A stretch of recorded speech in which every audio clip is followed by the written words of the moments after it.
Well, good morning, students. My name is Teresa Rickert. I'm the MC for Distance Learning Teaching Practice 200. And I just want to welcome all of you to the first session today.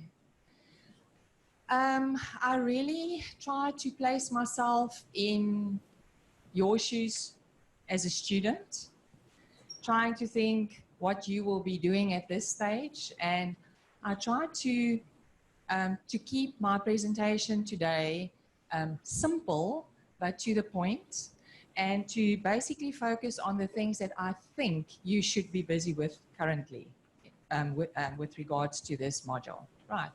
So I'm going to work through the PowerPoint, and then at the end of the PowerPoint, we will have about 15 minutes for you to ask questions. Okay, so I suggest that you maybe just jot down the question. If I say something and you want to ask something about that particular section, then I just suggest that you write that question down so that I can respond to that at the end of the session.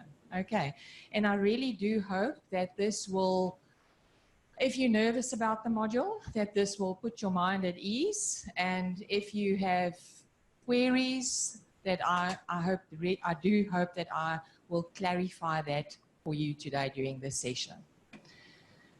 Right, so for today, I'm starting off with the welcome letter.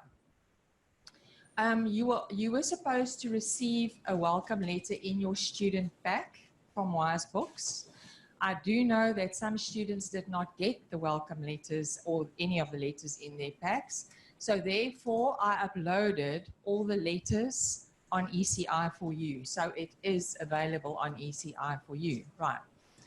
So the welcome letter basically takes you through different steps, and you will see that some of those steps need to be completed by the end of this month, and some of them by the end of next month. And I'm going to chat about some of those aspects. Right, I think the most common question that I've been asked over the last few weeks was, when exactly does prac start? Most students ask that question. So I just want to clarify the fact that this module really has two components. There's an academic component, basically called institutional teaching practice, and you will be busy with that component now in term 1 and in term 2.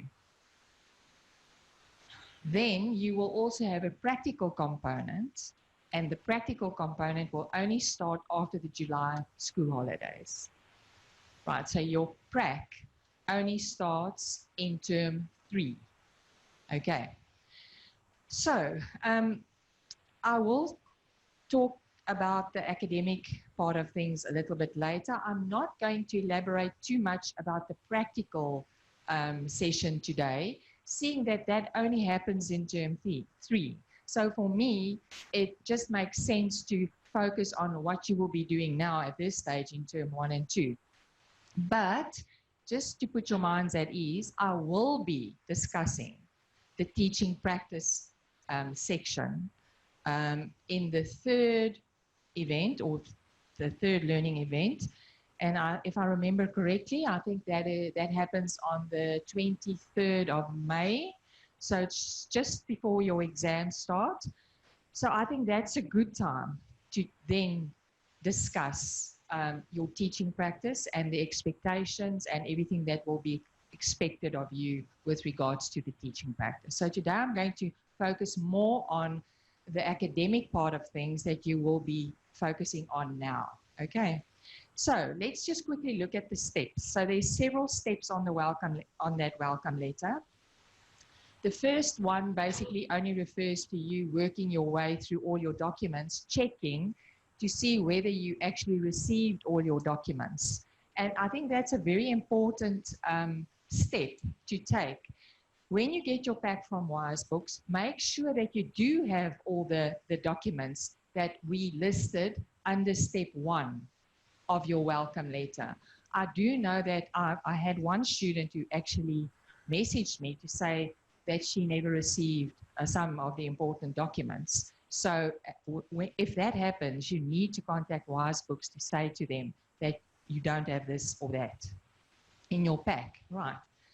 So that is basically step one, where you checking all your documents. Then steps 1 to 5 are all teaching practice related. But I am going to go through those steps now because you have to follow those steps at this time. And you can see there, step 2 has to be completed by the end of this month. Right, so that is why I'm talking about this today. And that is that you were supposed to go and do a bit of research to look for a suitable school where you can do your teaching practice in term 3. Okay, so some of you may know your areas fairly well and you may know the schools that's in your areas. So I hope that you've been doing a bit of homework and maybe you've made an appointment to see the principals at the school so that you can ask them if they would be willing to take students, etc. So step 2 is basically finding a school, right? So now I've already mentioned that has to be done by the end of March, okay? And then step 3, and we split the steps because I think that third step is very important for you to be aware of the fact that we do have students doing this module that are diploma students, and we also have degree students doing this particular module.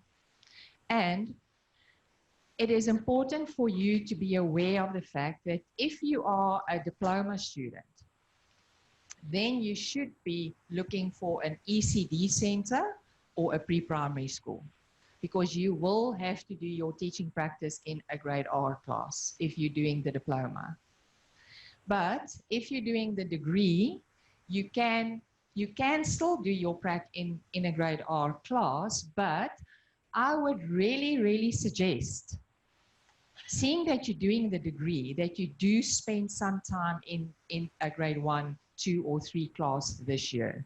You were in a grade R class last year, so you've got that experience, right?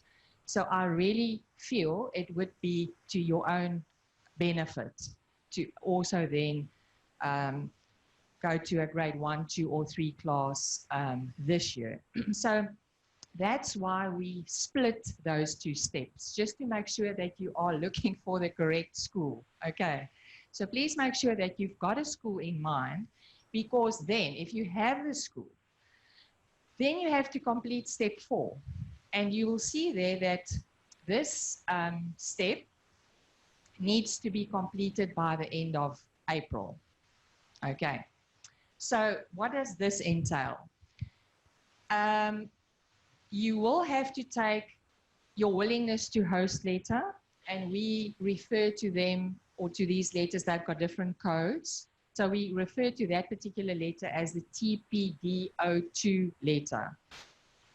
Right, you can see there on the screen, there, TP200 letter. So you will take that letter to the school together with the willingness to host reply form. And that is the TP203 letter. So you will take both those letters to the school with you, make an appointment to see the principal, have a discussion about your prac, explain our requirements to the principal, and come to some agreement of when you could do your 6 weeks block prac in term 3. Okay. So if the principal then agrees to have you there for the 6 weeks in term 3, then you will leave that willingness to host reply form with the principal. He will complete that form, and then the principal will send that form back to Embry. And I mean, it's actually Stadio, sorry about that. And then there's the email address. Obviously, the email address will be on the letter for the principal to see.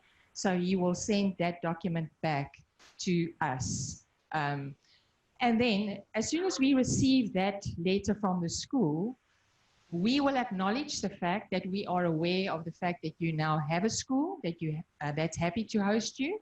And then what we will do then is we will send the confirmation of agreement letter, TPD04. We will send that letter then to you and the school. You will also be CC'd when we send this to the school. You will be CC'd in this email so that you are aware that we have now acknowledged the fact that this particular school will be hosting you from this period to that period in term 3. Right. So you then can, when you arrive at the school, or you can hand the letter over to the principal when you drop these 2 letters off at the school. You can then also provide the principal with that form, the teacher profile form. We would like all mentor teachers to complete that form. If you prefer, you can wait until your prac starts, and then you can hand that letter over to the mentor teacher to complete when you start your prac. So it doesn't matter if you hand it over when you start doing your prac. Okay.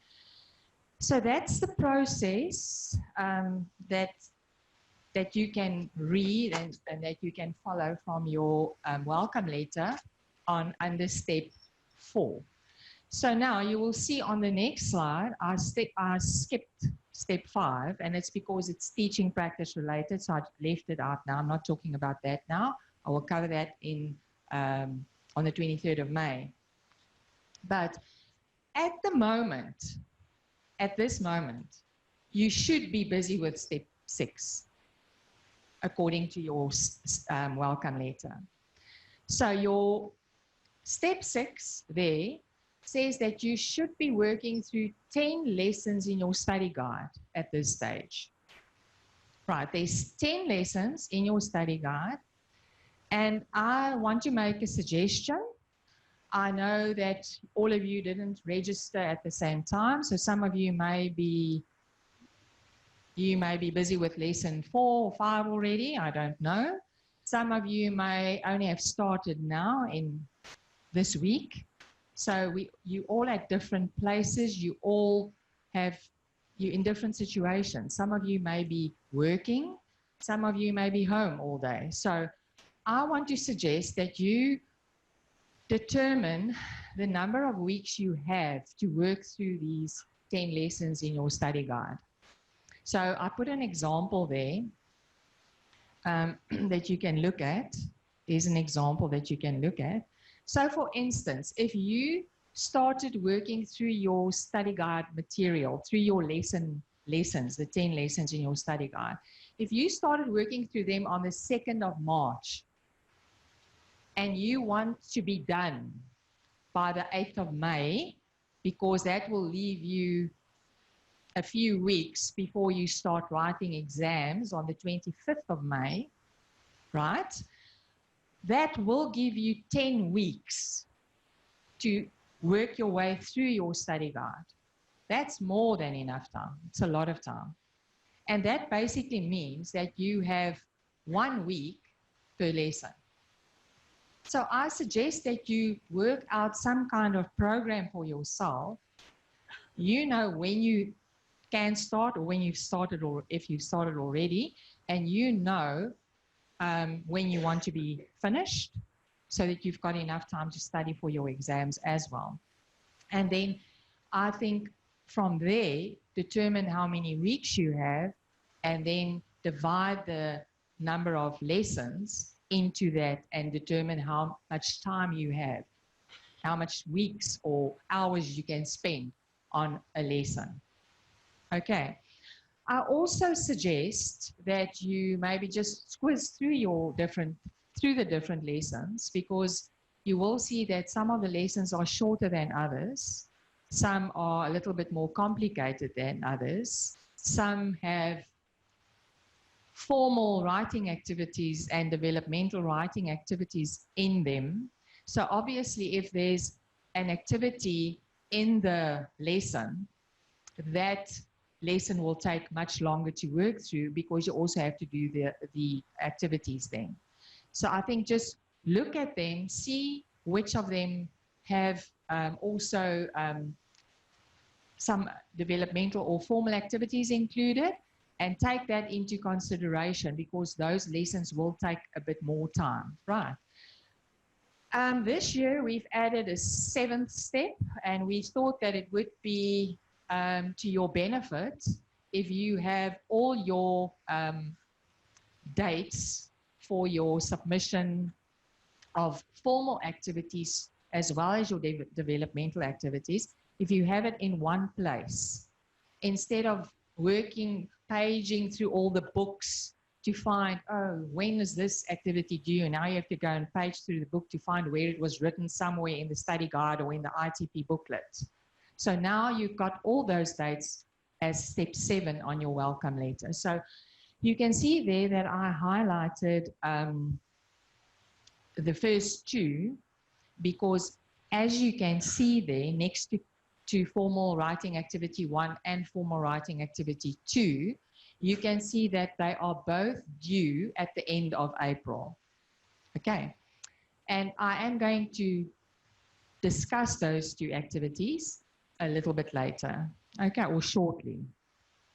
I will discuss those 2 activities, but just to quickly run through those activities, you'll see there's 5 formal activities. So if you look at your mark sheet in your most of your books, the study guide, the ITP assessment book, even your school-based teaching practice booklet, they all have a mark sheet in them to show you the mark allocation and the weighting of the different assignments, right? So you will see that writing activity, formal writing activity 1 to 5, all have different mark allocations, which you can see on the mark sheet. I've got the mark sheet up on the final slide, and I will just bring it up so that you can look at that. And then, but you mustn't forget that you also have informal writing activities or developmental activities, as we call them. So those are the kind of activities that our contact learning students would be doing during lecture time. It's almost like class tasks. So you can't do the class task now, so you will work through that on your own at home. So you also have to finish working your way through 9 developmental activities in your ITP assessment in that little booklet. And you will get marks for 2 of them. 2 of them, not for just 2 of them, you'll get marks for all of them, but we are going to select 2 of them to be added to your list of formal activities. So 2 of them will count as formal activities, but we're not going to let you know which of the developmental activities we are going to select. You won't know which ones we will select for that. But in the end, you will get 10 marks each for those 2 developmental activities that will go towards formal assessment, right? And you will get 1 mark each for the developmental activities you finish. So I will show you a little bit later on the mark sheet. So in the end, the developmental activities that you do will, I think if you add the marks up, it comes to 30 marks that has been allocated to your developmental activities out of 190. So it's important for you to do the developmental activities. It also gives you practice of what you learned when you're working your way through your lesson. Right. So those are the formal activities, and you can also see there that there's only 2 dates under step 6. So there's 2 assignments or 2 activities that you have to finish or submit by the 30th of April. And then the rest of the formal activities and all your developmental activities will be submitted by the 27th of May. Right. So in our next session, which is on the 4th of April. It's in the middle of the school holidays. During the next session, I will be discussing the other activities because they need to be complete and submitted by the 27th of May. Okay. So let's look at formal writing activity 1 and formal writing activity 2. I'm going to explain these two activities to you now, seeing that they are the first two activities that needs to be submitted or done by the 30th of April, which is the end of next month. So that's around the corner. Okay, so let's look at formal writing activity 1 first. So the formal writing activity 1 is an online quiz, and this quiz is based on the lesson plan phase requirements. So if you work your way through lesson 2 of your study guide, you will see that in that lesson, I explained each one of the phases on the Stadio general lesson plan. I explained each of those phases requirements for you with examples, with a lesson plan, so that you can see what is expected of you when you're planning your lesson, so that you know what requirements you have to reach under each one of the phases on your lesson plan. Now, I am fully aware of the fact that you did do lesson planning last year in your first year, but your lesson plans were different to the lesson plans in the second year, because in your first year, you were expected to do very specific lessons. You were asked to do a storytelling lesson. You were asked to do a maths outdoor activity with the learners. So now in the second year, we're covering a general lesson plan. And in lesson 2, I explained that general lesson plan. Some of those phases on the lesson plan, or I want to say most of the phases on that lesson plan, were covered in your first year. Some of the phases are new. But before you can answer the questions in that quiz for writing activity 1, before you can do that quiz, you have to complete working through lesson 2 in your study guide. So you need to make sure that you are familiar with the requirements of the Stadio general lesson plan before you attempt doing the online quiz based on lesson 2 in your study guide.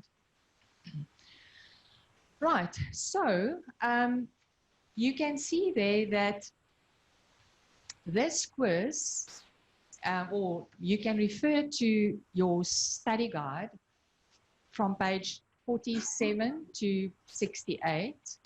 That section in your study guide basically covers the work that you will be tested on in the quiz.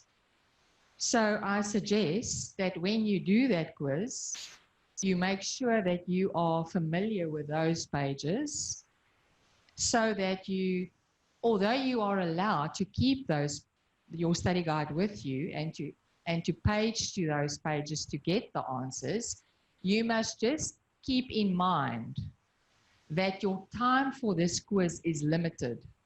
You don't have the whole day to sit and look up all the answers and then do the quiz. Then that would be too easy and of no use. So your time for this test is limited, and you can see there I I didn't highlight it, I wrote it in red so that you don't miss that fact. That fact is very important there. And that is that although this quiz has already opened for people who have done this and who want to get it over and done with, this quiz opened on the 28th of February. And so some of you may have already attempted it, I don't know. But you can attempt that quiz, but you need to know that it will close after 30 minutes. So you only have 30 minutes to complete it. And that's why I'm saying that you don't really have the time to sit and page through pages 47 to 68 to look for all the answers. You need to be familiar with the requirements of the phases on the general lesson plan. But it is fine if you've forgotten something and you just quickly want to go and look at that page, but you won't finish if you are going to try to get all the answers from your study guide while doing the quiz. You won't finish. Okay. Then there's another very important aspect that you mustn't miss, otherwise you won't be ready. And that is the fact that the questions in this quiz is not just only based on the general requirements of the phases of the lesson plan, but some of the questions are also based on that lesson plan. It's a general lesson plan that has been partially completed, right? So the whole lesson plan has not been filled in, but 3/4 of the lesson plan was filled in. And the lesson is all about my family.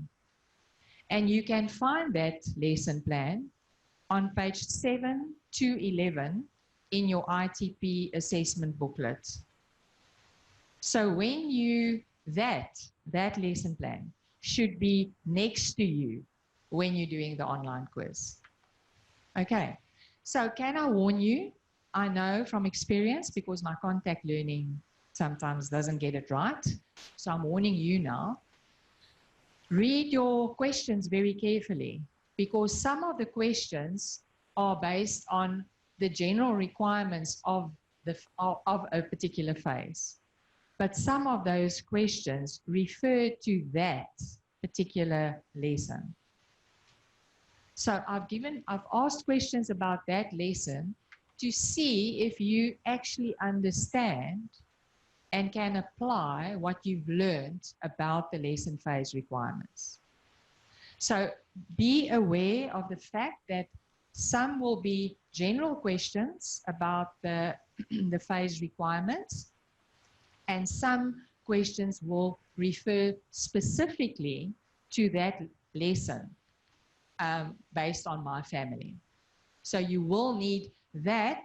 If I were you, I think the assessment booklet, it will probably be difficult to keep it open. So if I can make a suggestion, make copies of that lesson plan and lay it out in front of you on your desk when you're doing your online quiz, so that you have the pages there, so that you don't have to turn over and waste time. So make copies of that lesson plan, have them no back-to-back copies, single page copies, and have all those pages in front of you when you do the quiz, because some of the questions will refer to that lesson specifically.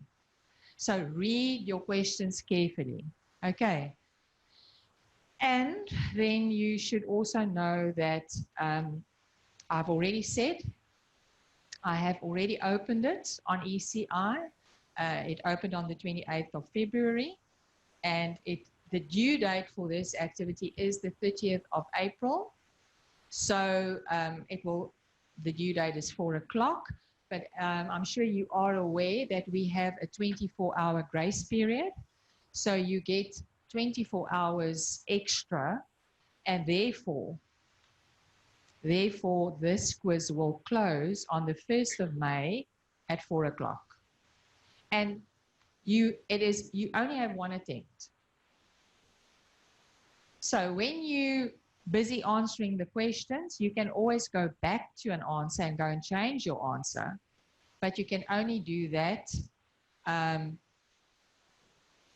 if you press that submit button, or if you clicked on that submit button on your ECI page, then you can't make any changes after that. And I'm sure you know that from last year. I'm sure you know all of that. So I also just want to make sure that all of you know, I know some of you are more active on ECI than others, sorry, but this information is also available on ECI. So all of that I've just discussed with you is available, sorry, is available on ECI. So I took a little snapshot just to show you where you can go and look for this on your ECI page. If you've worked your way through that, the TP200 ECI page, you will see that I have blocks where I have lesson 2 resources, and then I uploaded the lesson 3 resources, etc., etc. So you'll see there, if you go onto ECI, you will see that some of the resources that are referred to in your study guide when you work through lesson 2 are referred to some videos or clips that I want you to go and watch. But all those resources have been placed on ECI for your convenience. Okay. And below, and that's why I added this little clip for you so that you can see that below this lesson 2 resources, under that block, yeah, there you will see is the heading of your formal writing activity 1, which is your online quiz. On this next slide, you can see that there's everything that I already explained to you is also explained on ECI for you. So you can go back to ECI to go and read the instructions, the times of when it opens, when it will close, all of that is there. And then very important, there, that is where you will go and click to open your online quiz and to complete the online quiz that is due on 30 April. So that's formal writing activity 1. So let's quickly look at formal writing activity 2.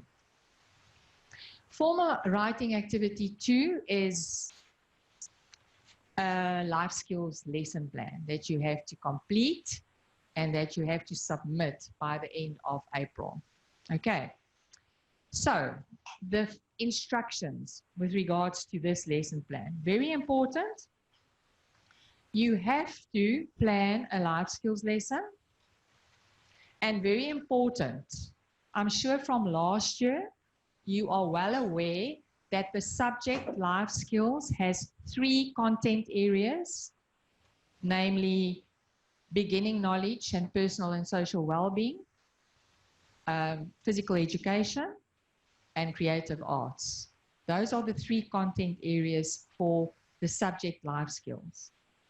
And in this activity, I am asking you to plan a lesson for that contact area, or content area rather. So your lesson, you cannot submit an art lesson and you cannot submit a physical education lesson. Your lesson needs to come from beginning knowledge and personal and social well-being content area. So if you pick up your CAPS life skills document, you will have to go to term 3 under beginning knowledge and personal and social well-being section of your CAPS document, and you have to go and look for a suitable topic from that particular term under that particular content area. Students, I am warning you that if you submit an art lesson or a physical education lesson, you will get 0 for this assignment, and you can't actually afford to get 0 for this assignment, right? So please make sure that you follow the instructions. Then also, it's very important that you state very clearly on your lesson plan what year group or age group you are targeting. So if you're in a grade R class, that needs to be indicated on your lesson plan. If you're in grade 1, 2, or 3 class, that needs to be indicated, because then we know what grade you are teaching, and we can check in the CAPS document if you are teaching the correct content for the correct age group. The general lesson plan, you will find that lesson plan in your Teaching Practice 200 ITP assessment booklet. You can find the template for the lesson plan there on page 13 to 15. And then I have also uploaded that lesson plan. I will show you now on ECI what it looks like, where I've put the information for this assignment. And I've added or uploaded a template of the lesson plan for you. So you have a choice. You can either use page 13 to 15 in your ITP booklet, and you can write out your lesson plan, or you can use the Word document that I uploaded for you. And obviously there it will be possible for you to type out the lesson plan then if you prefer that. So you can choose whether, obviously if you're writing it in your ITP booklet, you will have to make photocopies and you have to save that as a Word document, and you'll have to submit that on ECI. Last year, the students submitted the whole booklet. This year, everything is submitted online. So you will not send me your ITP booklet. All submissions will be online. Okay. So yeah, you will also find that on pages 16 and 17, you will find a rubric. That is the rubric that we will use to assess you. And there's on page 18 to 20 in your ITP booklet, you will find the descriptor that explains how or what requirements you need to meet to get a 5 out of 5. So please go through look at the rubric and see what criteria will we be looking for when we assess this lesson plan. Look at the descriptor and familiarize yourself with the descriptor so that you know what you have to do to get a 5 for the criteria. So all of that is on in your ITP booklets on pages 13 to 20. You will find that, and then also you will find this on ECI. Very important to make sure that you don't forget something. You will find that that information summarizes what you will have to submit for this particular activity. You will see there a copy of a completed lesson plan, written or typed. So you can write it in the booklet, or you can use the online template to finish your lesson plan. And then also the resources. Obviously, you can't submit a hand puppet or a poster that you use for the lesson. So what you will do is you will take a photograph of the hand puppet or of your display table in your classroom, or of the posters and the pictures and the flashcards that you use, and you will attach the photographs to your lesson. Can I tell you how many students got 0 for that criteria last year? Many. I think most of them got. So you're throwing away 5 marks if you do not submit the resources. So please, that's why I've listed the things that you must submit there, because many students did not submit the photos of their resources last year. Then also, you also have to submit pages 16 and 17, copies of those two pages with your lesson. All of this will be submitted as one document.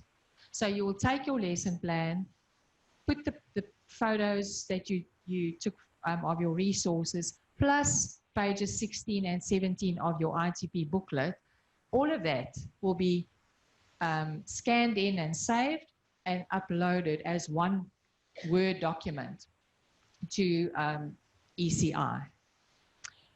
You have all the information there.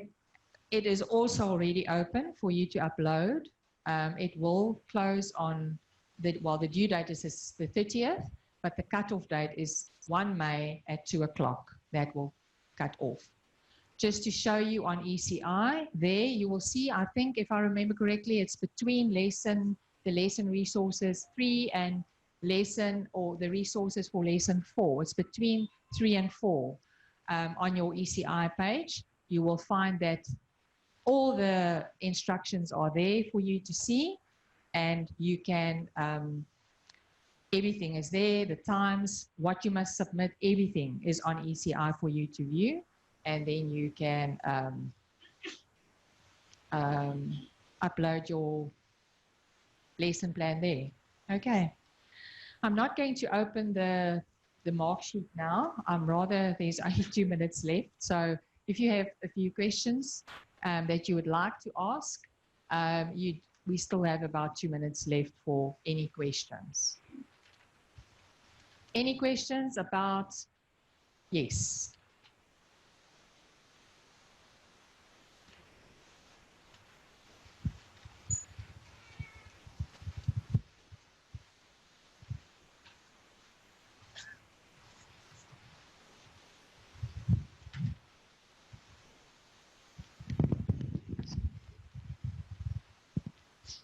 Hi, you keep referring to this first year done, we first year. So I'm a bit confused there. First year. This is a second year DL session. Oh, okay. Yes.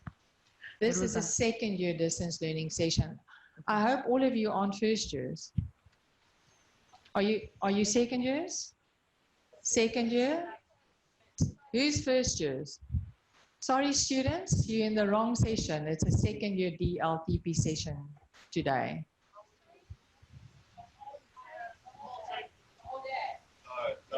This session, yeah, this session.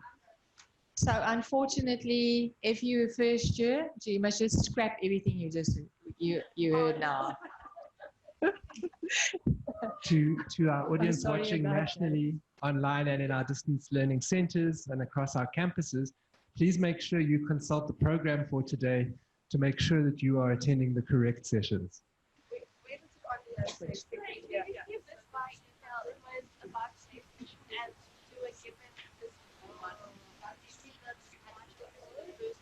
I don't know. Yes.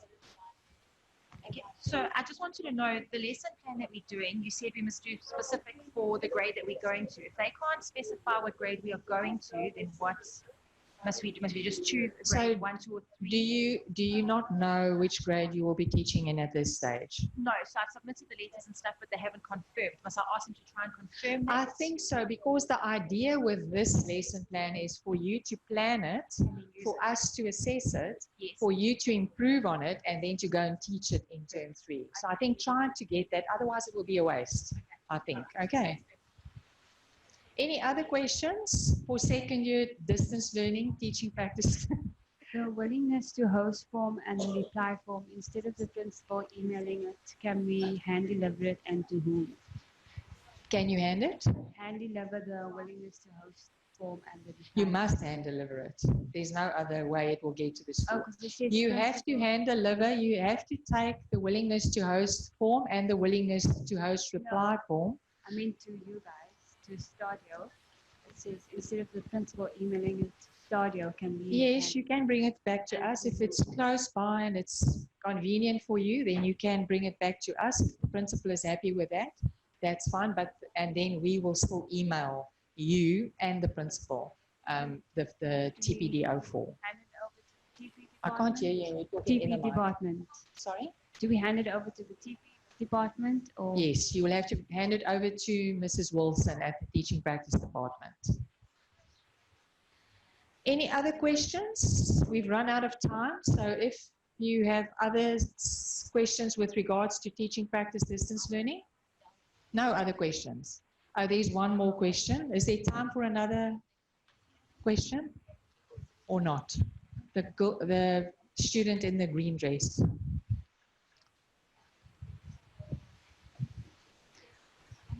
I'm a bit confused about the TP because I'm doing my second year, but last year I was doing my first year, but it wasn't on my model. It's going to be on my model this year. So am I my first year or my second year TP? I don't know. I can answer that question. You will have to sort that out with the distance learning team. When you registered, what did you register for? it was all included, but we are not supposed to do it. We're supposed to be doing it this year. I think you'll have to follow that up with the distance learning department or the people that assisted you with your registration, because I don't know what you registered for. Okay. Thank you, students. Have a lovely day.